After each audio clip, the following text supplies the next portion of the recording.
What's going on, guys? My name is Christopher and welcome to It's Complicated, the show where I talk about and showcase wristwatches. So if you love watches like I do, you're going to want to hit that subscribe button, then click on the bell and you'll be all set. Today, I'm going to be showing you guys a couple ways you can make sure you're getting a good deal while buying a pre-owned watch. Here we go.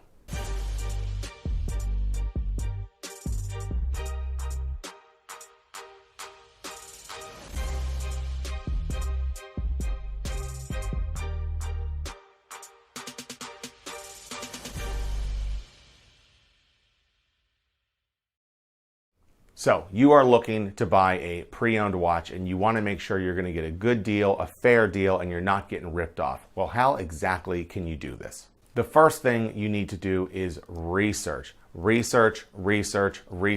Once you find the exact reference number of watch you want, you need to research, is there different versions of that reference number? Now, I talk about the 16610 that I own. It's very different than earlier 16610s. But if you are a newcomer to the hobby and you search just Rolex Submariner date, you find out that you want a 16610. There are many different versions of that 16610. So you're going to see some for $7,000, some for $8,000, and some for upper $5,000.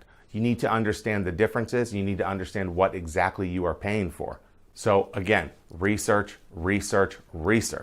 Another way you can make sure you're getting a good deal while buying a pre-owned watch is eBay.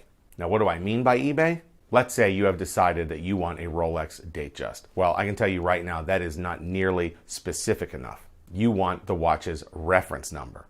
You want a Rolex Datejust with a white bezel, Roman numerals, a Jubilee bracelet, and a fluted bezel. That's how specific you need to be. So search that on eBay. You scroll until you find what you like. There it is, a 116234. Now let's search 116234. Right away, you find one almost $2,000 cheaper than the one you just found before. So there's a good start. Why don't we do a search for sold listings, though? That way you can see what people actually paid for the watch you're looking for versus what the seller is asking for. So go over here to Advanced, click on Sold Listings, then Search. Here's one that sold for $46.60, free shipping. Also, there's no sales tax if you buy on eBay here in the United States. Here's a brand new one that sold for $66.50. Come to find out it was a gift from Caesar's Palace and has the Caesar's logo on the back. So maybe you didn't want that. Now, the one currently for sale for $57.50 does come with box and papers. But does that make it worth over $1,000 more than that other one that just sold? I doubt it. And now you know that this one for $57.50, which is still almost $2,000 less than that first one we saw earlier in this video, isn't exactly a spectacular deal. But even if you really wanted the 116234, you can use that previously sold listing as a bargaining chip. You can message the guy and say, hey, this one sold for over $1,000 less. Would you be able to cut me some kind of deal? And he might be willing to work with you. Also, if you're buying on eBay, you could save a lot of money by getting the seller to sell directly through PayPal to you, and you'd still be covered. I made a video on how to do that here.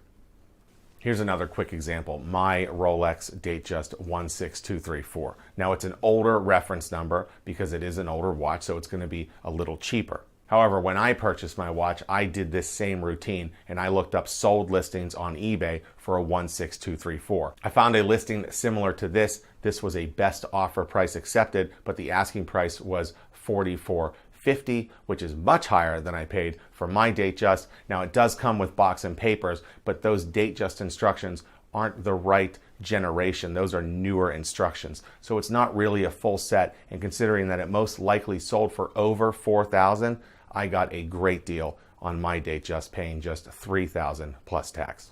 With how many millions and millions of people use eBay every second of every day, it's a great idea to check eBay and get a good example of what full retail on some of these used items is.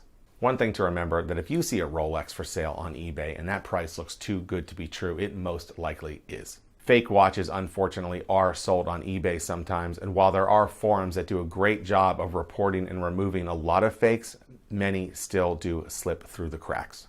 I do hope this video can help somebody out there get some kind of a deal on a pre-owned watch. Sometimes you got to look in places you wouldn't think. You're not going to find some amazing, spectacular deal on eBay all the time, but you might find one at a local store. So call around, drive around, check things out. I think the hunt is part of the experience when buying luxury pre-owned watches.